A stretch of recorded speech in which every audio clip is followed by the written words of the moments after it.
Episode 28. Welcome to the Fatherhood Fitness Finance Podcast, your training resource for being a happy, healthy, and wealthy dad. Hey guys, today we have Kilian on the show from PlayRox. He's developed a gaming console that's basically in the real world, and so the whole point is to get kids off screen and kind of playing outside or really physically active and really give them a gaming console that can compete or a gaming option that can compete with screens and how entertaining that stuff is. We'll talk to him about his company PlayRox, how it all started, a little bit about why it started, why he was passionate about that. And then we'll talk to him about how he's living in China right now. He was originally from Germany, living in China now with his wife and 2 kids. And then I think he's headed to the U.S. soon. So we'll be happy to have you, Kilian. Come on over. And I'll pick his brain a little bit about what he's doing personally for his kids about screen time or just technology in general. And then maybe what he's doing himself as well. Because, he's a busy working guy with a company. But obviously you got to balance that with, not being on the cell phone 24/7. Well, all right, let's dig in and talk to Kilian. Hey, Kilian, thanks so much for being on the show today. Hi, Seth. Yeah, thanks a lot for having me. I'm happy to be here. That's amazing. And I know you're in China right now. Are you there a lot? Are you there a few months a year, or how often are you in China? Right now I'm living here, so I'm here. Or I've been living here since 10 years, and yeah, that's where we do all the development for our products. But I'm planning to move over to the US pretty soon, and right now I'm traveling back and forth quite a lot. But yeah, right now I'm stationed here, and my family is also still here in Shanghai. Oh, that's great. And tell me about your family. You have 2 kids, I think? Yes, I have 2 little daughters, Polly and Pippa. Polly is 4.5, and Pippa is 2.5 years old. And what's that like for them growing up in China? Are they learning, I guess, native language there as well as English, or what all languages are they learning? Yeah, it's actually crazy, like how these kids are learning. So both of them are speaking like 3 languages now. Wow. The bigger one obviously has a few more words, and it's also more clear what she's saying. The 2.5-year-old, it's not always clear what she says, but all of them basically speak German, which is my mother language, which I speak also with my wife. She's also from Germany, so at home we speak German. In kindergarten, they speak partly English and partly Chinese. And wow. Yeah, it's really crazy how these little brains can really absorb so many different languages, and how they can learn so quickly. That's really awesome to see. That's amazing. And so I know, we'll talk about PlayRox, and that has a lot to do with, getting kids away from screens and everything. Tell me about the beginning, before PlayRox ever existed. What got you interested or thinking about screen time at all for kids? Yeah, actually, this is a little bit of a journey. Like, I started my career as a retail buyer in Germany, and I told these guys I do a job here in Germany, but actually my goal is I want to work abroad. I didn't know at that time where I wanted to work, but I knew I wanted to work abroad. So I told them, okay, I work here in Germany for 2 years, and then you need to send me abroad. So 2 years afterwards, they sent me to Hong Kong, where they have a big buying office, and there I used to work as a buyer for all kinds of sports-related goods for this company. And I did this for 3 years, and then in 2008, I decided to start my own company in Shanghai, so an own sourcing and manufacturing company. So I moved to Shanghai with my wife, and I basically really started from scratch. And our job was actually to find for retail companies and for importers to find new factories and to monitor the production, just the production of all kinds of products relating to sports. And I was kind of into the sports industry, and also into manufacturing. And then in 2010, my wife was getting sick, so she had they found a breast cancer there. This was really like a terrible time, especially of course for her. Right. But when she basically after I think 10 months she was cured, and she went through all the treatments like the radiotherapy and the chemo and stuff.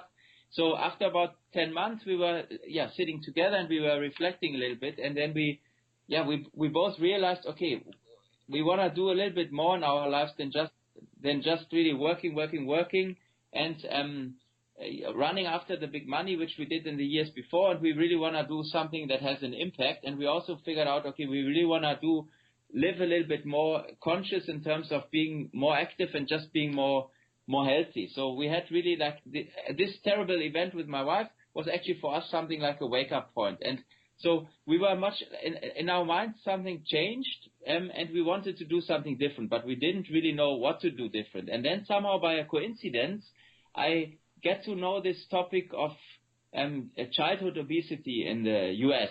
I found that this is a huge problem, and I got really interested into this. And I found, okay, it's crazy. There's about 30% of the American kids are obese or overweight, but there's actually no products or no really solutions out there. So I found it interesting on a personal level, but also as a business opportunity pretty interesting. So I figured out, okay, we should find a solution for this. And then I did my research, spent a lot of time, but on the other hand, I still needed to keep my other company running, so I wasn't really able to 100% focus my time on this new opportunity.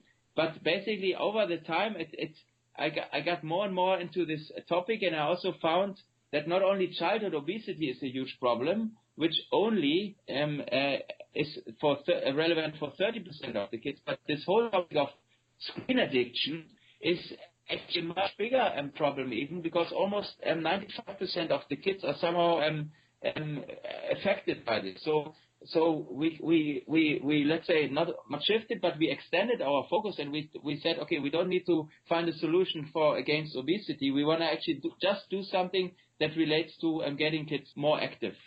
So it started with obesity, but then we found, okay, it's actually a much bigger area, this screen addiction of the kids. And then we just took us basically 3 years to come to the conclusion to the product idea that we have right now. We looked in many different ways. We actually started with stimulating activity in a playful way, but we didn't have a tech focus in the beginning. We were very, very open. But then basically over the time we realized, the reason why actually we have the obesity, but of course why we also have the screen addiction is just the video game. So let's try to replicate a video game in real life. And that's basically when the concept for PlayRox came together. Long story. Yeah, what's kind of great is that you're tackling obesity a little bit at the same time while you're getting screen addiction, just because by nature your product is going to get kids moving and running around. So it really kind of has them exercising almost without even knowing it, or almost without them thinking about exercise or anything. They're going to be running around playing all the games. Yeah, that's exactly what it is. We always say, like, we camouflage fitness as play. And I think that's really what sums it up. It's just active play that gets the kids moving. Yes. And just out of curiosity, is screen addiction in young kids, is that a problem also in China, or is it is it different? Okay, it is. It's crazy. I mean, here I think here it's even more crazy. Wow. You go in a restaurant and you hardly see people just talking with each other. You see people sitting together eating, and then everybody looks at the screen, and the kid also has a screen. So they really use the screen here as a pacifier. And if I see this, then I'm really getting a little bit mixed feelings, because I think this is really crazy. So here the problem here is the same, and in Europe the same as well. Yeah, and I think I've heard even in Asia, in certain countries, I don't know if China's one of them, but they've classified smartphone addiction as a real, actual medical addiction, and they've started to have camps or something to help kids get over their addiction because it's gotten that serious. Is that something you've heard about in China, or I think I heard in South Korea it existed? Yeah, they have these kind of camps here in China as well. Yes, and I have never been to one of these camps, but I heard that they exist.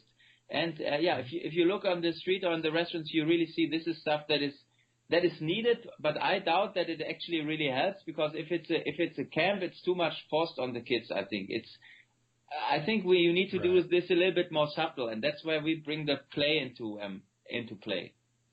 Yeah, and so for people who obviously can't see the PlayRox or have never seen it, it's a rock with a button. Well, I say it's a rock. It's kind of shaped like a large pebble or something, and it's got a button on it with lights. And you get, I think, 2 in a kit, and there's different game modes where the kid's running around bopping the light, and then maybe it changes colors, and you go get the other one. What are some of the most popular game modes you have, Kilian? So first, because I'm German, so I'm always very correct. I need to correct you for one thing. Very good.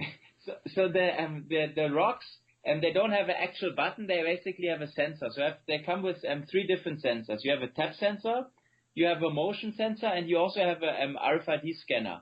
The scanner can scan different chips, which also come with the product. Okay, and then the product is it comes also with light and with sound effects, and it's controlled by an app. Now you will say, oh, app, but now we have a screen again. Yes, we have a screen, and the screen controls these rocks. But during all the gameplay, you don't look at the screen. You only use the screen or the phone to set up the games, and later on to look at your score after the game. And basically, it works like this: that in the app we have different kind of games. Right now we have 5 different games for each of the products. And then all games have in common that they make the rocks light up and give a sound to the rocks, okay? And then depending on the different game modes, the kids have to run to these blinking and beeping rocks, have to tap them, shoot with balls or even with Nerf guns at it, or take a pool noodle, hit them, or shake them or move them around. So just deactivate the sensors, and for each deactivation they get a point. And then at the end of a game, you have a score and you have a time. And then you have this gamification element that you also have in a video game, where the kids continuously want to play again and again, because they want to set up their own, they want to beat their own high score or the high score of the friends. And the cool thing is that even though the games are pre-programmed, it's completely up to the imagination of the kids to set up their own game scenario. So if you give the product to 10 different kids, they play it in 10 different ways, because you can set up your own obstacle courses, you can create your own rules. For example, if you hear an animal, you need to simulate the move of the animal. So it's really, and there's unlimited ways to play, and that's really the strong point of the product, that the kids can use their imagination to set up their own play world with this. May I add one more thing for this? And another thing, because you asked for what is the most popular games. One of the games, we call it parkour. And what you can do with this one, you can set up these rocks in an obstacle course. So these days everybody watches American Ninja Warriors, right? Yep. Now with rocks, you have the possibility, you set up your own obstacle course in your backyard, and then after each obstacle you have one of these rocks, you tap it, and then you also have a measurable and an interactive feedback really that you pass this one obstacle. And this is, right now, this is one of the most popular games. It's great that there's, like you mentioned, there's an element of imagination still in the game, because I feel like that's one of the weak points with apps or any kind of app game for a child, is they're looking at a screen and there's not really any imagination needed, because the whole game and the scenario and everything is laid out for them. So it's neat that your gamification of playing outside still includes, some imagination. Yeah, because I think this is also really a crucial thing, and that's, like, I've talked with lots of people in the business of play, and one of the most fascinating thing I heard was what play researchers consider the most popular, the most successful toy of all times is actually a stick that you can find in the woods, because you give a stick to kids and every kid plays with it in a different way. And this is somehow for us the inspiration for our rocks. We have the rocks. Yes, they have different sensors. They can do different stuff. But what you do with this is completely up to you. And this is really the beauty. And this, according to the play theory, is also really the secret behind long-term engagement in kids, so that they always set up their own scenarios again and again. That's really neat. Yeah, I'm sure that helps with playability and just the ability to go back to it and play with it, just kind of like a Hot Wheels car. Kids can play with Hot Wheels cars for years, right? And there's not, it's just because they can, like you said, use their imagination. Exactly, yes.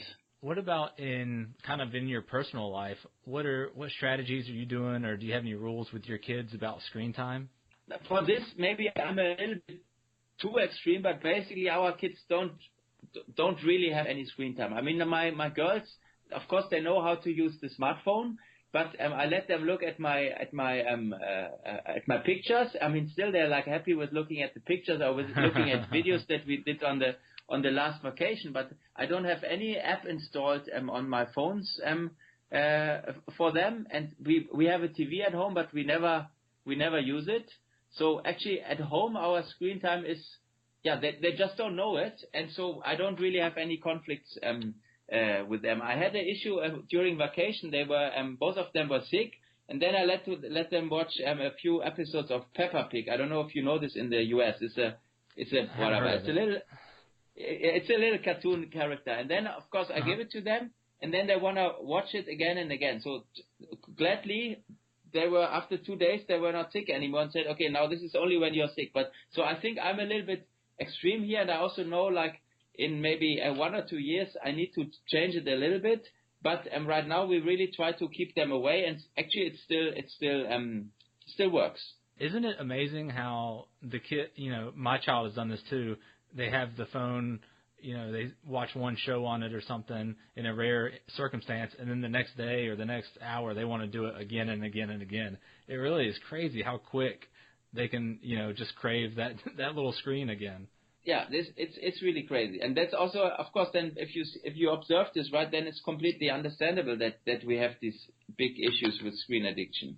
Yep. I'm like you. I'm a little extreme now. Previously, about a year ago, I had apps, me and my wife both on our phones that, we regarded generally as good and educational, and we thought they were fine. Yeah.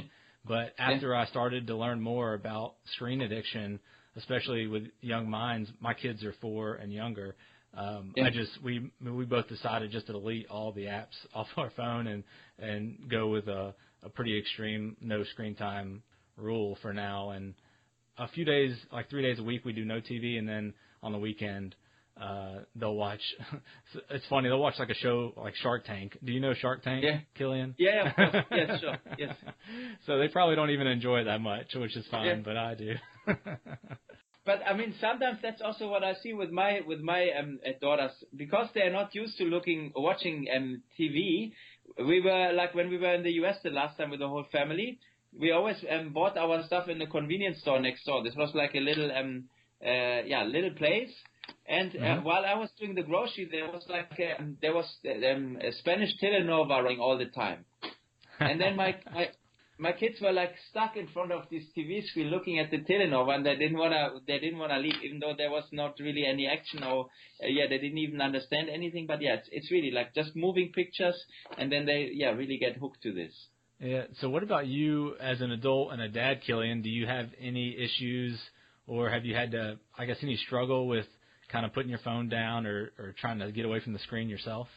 I mean, to be honest, of course, I like a lot what I can do with my phone, right? There's so many possibilities. And I'm also not this kind of extreme guy who says, like, everything digital is crap. Of course not. Sorry for the word. Of course, not. But what I really see, and that I have a lot of discussion with my wife about this also as well, like, we are using here in China, we're using WeChat, which is the version of the Chinese version of WhatsApp. And it's really crazy. Like, if I observe myself, I would say every 2 minutes I'm watching, if I'm checking if I have any kind of messages here, because there's also like messages popping up so frequently, and I really feel stressed about it. And so far, I haven't found 100% good way how to really deal with this, because especially here in China, when you're dealing with people, also all the business goes via the WeChat. So and people always attend your immediate attention. So if you say, okay, I only look at my phone once a day or something like this, it doesn't really work. Then you're really at a disadvantage, and you cannot communicate with your people. So I'm still figuring out how to do this best, but I'm not happy with my screen behavior, for sure not. No. Yeah, it's really interesting because work really conditions us as adults to be on our phone a lot and checking our phone and making sure we don't miss anything, because like you said, if you just checked your phone once a day, you would really slow down your progress in your business. So it's really tricky it's just really tricky because everything around us kind of conditions us to keep checking our phone to make sure, we're not slowing anything down or not missing anything. So it's a weird balance, and I don't know if there is a good answer or a perfect answer yet. Yeah. Yeah, I mean, what we try to do right now, and this I'm doing more and more mindful in the last few weeks, that when I'm actually spending time with my kids, then I really have my own rule. Okay, then I don't look at the phone. And sometimes I catch myself and I still do it, but a lot of times I realize now, actually, it's nice, even though I'm just observing them. But when I just have time with my kids, then I really try not to look at it. And I think that is good, because otherwise, it's very hard also to really interact with your kids, right? Yeah, because you're not fully present. You're half distracted. You're just nodding your head. Yeah, okay, and while you're typing on your phone. Right. So Kilian, I gotta admit, when I saw your PlayRox, I was really excited about them for my kids. But one of the things, because like we talked about previously, I have a fitness business myself, and I'm interested in that space a lot and work out a lot. One of the things I saw when I looked at it is I thought this would be great for speed and agility training, or sprints where you run to one spot, tap it, and run back, or whatever. Have you thought about anything like that, or is there a fitness version of this, do you think? I mean, we are thinking about this a lot, and I have to say, like in the very beginning, this was we didn't think of it. The first time I actually thought about it was when I was on CES in 2016 showing some prototypes, and then there were a couple of people coming to me and saying, "Wow, you could even use this for sports training, and not only for agility training, but even for proper workouts, just to make all the exercises, make the reps more measurable, and just make it a bit more fun." And so since then we have constantly working on concepts. Right now our focus is really on the kids, but we already have a very clear concept in place, which as soon as we have done the first step, we are able to open, basically we call it now the roxs is like a platform. And so this platform we will open also for fitness version, and then you will be able to gamify your workout. You can create fitness challenges that you can then send to your friends, and then you can challenge each other. You can have competitions, and so we see a lot of potential also there in the fitness industry as using these as interactive cones, but also just really as measurements in a way that we can make your home workout more fun. Yeah, it seems like you could make a workout really interesting and kind of maybe challenge your buddy after you put up your score, tell him to go do it or whatever, and it could be really add a new fun variable to it, or something to make you push a little harder in your workout, which would be cool. Exactly, and this is so there's so many possibilities, and this is actually and this kind of, let's say, knowledge only came to me in the last few months, that really what we have in our hands is not just a product for kids. It's really it's a platform, and it's all about the content that we put on it. And the content can be kids related, but the content can also be completely adult fitness related, or even I have people now, they're using this working with stroke patients, or even with senior citizens. Then of course it's a different pace as if you're working at playing this with athletes, but it's all about just making any kind of movement more fun and a bit more measurable.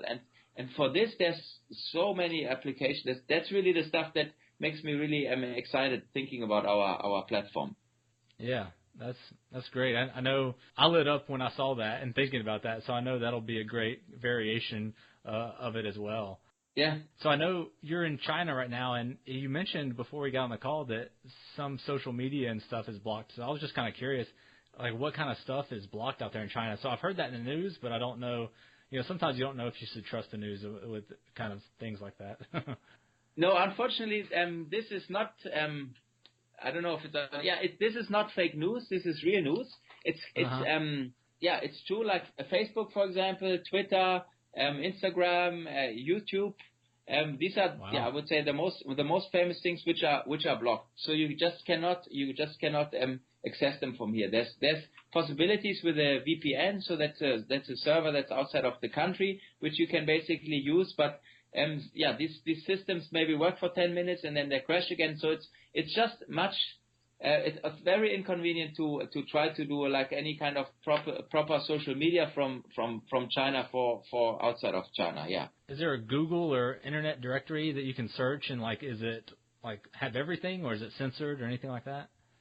No, Google is also blocked. I forgot to mention this. Google is also blocked anything, and that actually creates a lot of problems. You don't even know, or I didn't even know how many applications and programs run somehow via Google. So everything that's related to Google doesn't work. So Google Documents doesn't work.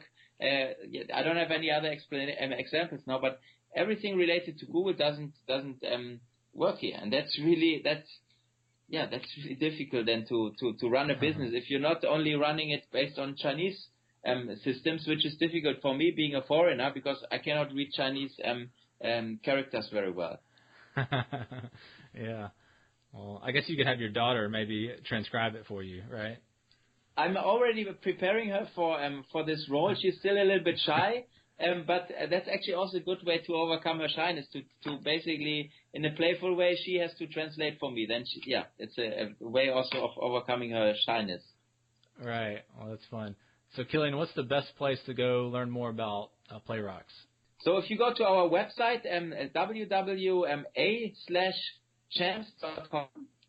This is our website, and you find all the information about our products there. And the next 2 to 3 weeks, we have a complete update of the website as well. So we have more instruction videos and more clear information about how the products are played with and what you can do with it. Right now, it's pretty basic information, and about 2 to 3 weeks, we have much more videos and instruction on there as well.